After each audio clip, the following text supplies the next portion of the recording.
kehidupan. Baik, untuk saudara Muhammad Idam Amir. Terima kasih atas kesempatan yang diberikan Ustaz Nasir. Jadi sebelumnya perkenalkan, saya Idam Muhammad Idam Amir, bisa dipanggil Idam. Oke. Jadi tahu apa itu organisasi kehidupan atau belum? Atau sudah dapat materinya atau belum? Sudah. Jadi sudah pernah dapat materi tentang organisasi kehidupan atau belum? Sudah. Ayo semangat lu. Sudah belum? Belum makan pagi. Atau ini makan pagi semua? Jadi pada materi ini itu kita akan mempelajari bagaimana hubungan antara benda sekecil atom, suatu atom kan? Tahu bagaimana hubungannya atom? Kecil atau besar? Kecil. Kita mau mempelajari hubungan dari benda sekecil atom sampai benda sebesar bumi. Ini bumi kan? Biasa tuh. Jadi pada materi ini kita akan mempelajari dari hal sekecil atom menjadi molekul, lebih besar lagi ke sel, jaringan, organ, sistem organ, organisme, sampai populasi, sampai ke bumi. Jadi sebentar, saya akan menjelaskan kepada teman-teman bagaimana sebenarnya hubungannya, kenapa bisa atom bisa jadi organisme, sampai bisa jadi bumi. Dari hal sekecil ini sampai benda sebesar itu. Paham? Jadi sudah tahu bagaimana alur dari materi akan kami bawakan pada materi ini. Paham? Lalu itu saya persilakan kepada teman saya untuk menjelaskan sebenarnya apa ini maksud-maksud dari data. Baik, terima kasih atas kesempatannya. Di sini saya akan menjelaskan tentang sistem organisasi kehidupan, dan di mana sistem organisasi kehidupan ini merupakan bagaimana susunan kehidupan yang terdiri dari bagian-bagian terkecil hingga membentuk bumi, yaitu bagian yang paling terbesar dari sistem organisasi kehidupan.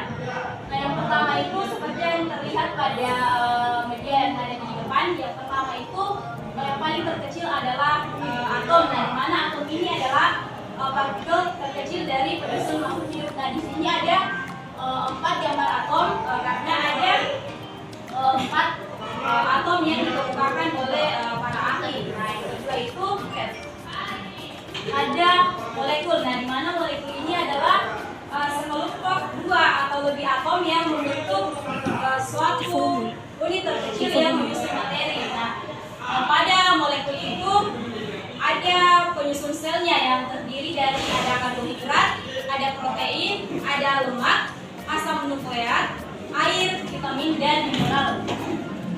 Selanjutnya pada yang ketiga itu ada sel, di mana sel ini merupakan kumpulan dari unit struktural dan fungsional terkecil makhluk hidup yang terbentuk dari 2 atau lebih molekul.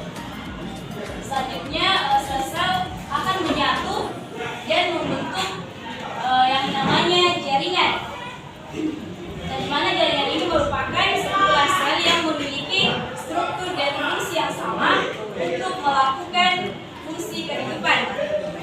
Nah, pada jaringan hewan dan tumbuhan itu berbeda, di mana pada jaringan hewan itu terdiri, hewan dan manusia itu terdiri dari 4, yaitu jaringan epitelel, jaringan ikat, jaringan otot, dan jaringan saraf. Sedangkan pada tumbuhan terdiri dari 5, yaitu jaringan meristem, jaringan epidermis, jaringan parenkim, penyokom, dan jaringan pengangkut. Selanjutnya jaringan ini akan berkumpul untuk melakukan fungsi tertentu menjadi sebuah organ. Nah, seperti yang terlihat pada media pada depan itu, contoh organ itu ada ginjal, jantung, ada mata, ada hati, ada paru-paru, dan usus, dan masih banyak lagi organ-organ lain yang terbentuk dari sekumpulan jaringan ini. Selanjutnya organ itu akan bersatu membentuk yang namanya sistem organ. Di mana sistem organ ini bekerja sama untuk melakukan aktivitas dan fungsional yang lebih kompleks dari organ. Di mana sistem organ ini terdiri dari sistem pencernaan, sistem pernafasan,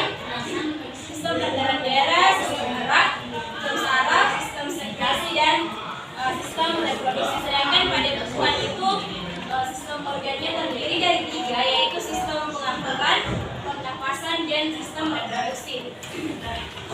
Selanjutnya jika sistem organ ini bersatu dan membentuk individu yang akan melakukan semua proses kehidupan